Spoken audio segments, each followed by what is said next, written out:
शेतकरी कामगार पक्ष हेही त्याच्यामध्ये सहभागी होते की ज्यांना आम्ही जागा देऊ शकलो नाही. उद्याच्या विधानसभेमध्ये या सहकाऱ्यांच्या हिताची जपणूक करण्याची नैतिक जबाबदारी आम्हा लोकांची आहे आणि म्हणून त्यांच्या सह आम्ही पुढे जावं असा प्रयत्न केला जाईल. यासंबंधी महत्त्वाच्या ह्या 3 पक्षांच्यामध्ये अद्याप वाटाघाटी जागेच्या वाटपाच्या झालेल्या नाहीत, पण ते आम्ही लवकरच सुरू करू. जागांची वाटणी करू आणि जागांची वाटणी केल्यानंतर त्या पक्षाच्या वतीनं त्या जागेवरचा त्यांचा उमेदवार याची निवड करू आणि कामाला लागू. 3 महिने हातामध्ये आहेत आणि त्यामुळे या 3 महिन्यात जे काही 2-2.5 महिने प्रत्यक्ष मिळतील त्याचा पुरेपूर लाभ घ्यावा हा आम्हा लोकांचा प्रयत्न आहे. आणि महाराष्ट्रामध्ये आज परिवर्तनाची गरज आहे आणि ती भूमिका जनतेच्या गरजेची पार पाडणं आमची जबाबदारी आहे आणि त्या दृष्टीने आम्ही कामाला लागतो.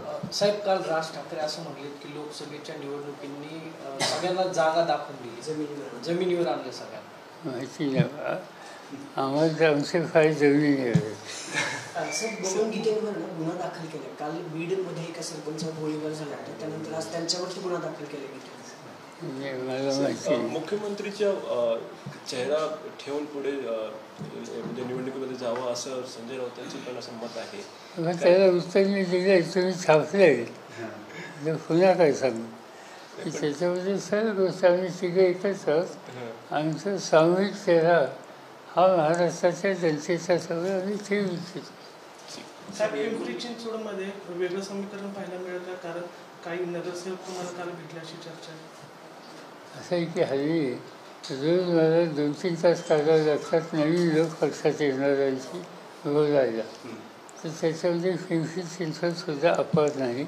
तिथं मोठ्या प्रमाणावर काही खासदारांनी आम्हा लोकांची नगरसेवकांनी आम्हा लोकांची भेट घेतली. आधी भेटणारे आनंद आहे की त्या सर्वांना असं वाटतं महाराष्ट्राच्या हितासाठी आपण एकत्र राहावं. जे काही निर्णय आपण घेतले ते हितासाठी नव्हते ह्या निष्कर्षाची ते लोक यायला लागले आणि त्यांचं स्वागत करू. दुसऱ्या फळीतील कार्यकर्त्यांना संधी म्हणलं तर हरकत ठरणार. मगाशी मी सांगितल्याप्रमाणे पहिल्यांदा आमच्याकडे सीट कोणत्या येणार आहे त्याचा निकाल होऊ द्या आणि तो निकाल झाल्याच्या नंतर आमचा प्रयत्न हा राहील की नव्या पिढीच्या कार्यकर्त्यांना प्रोत्साहित करावे.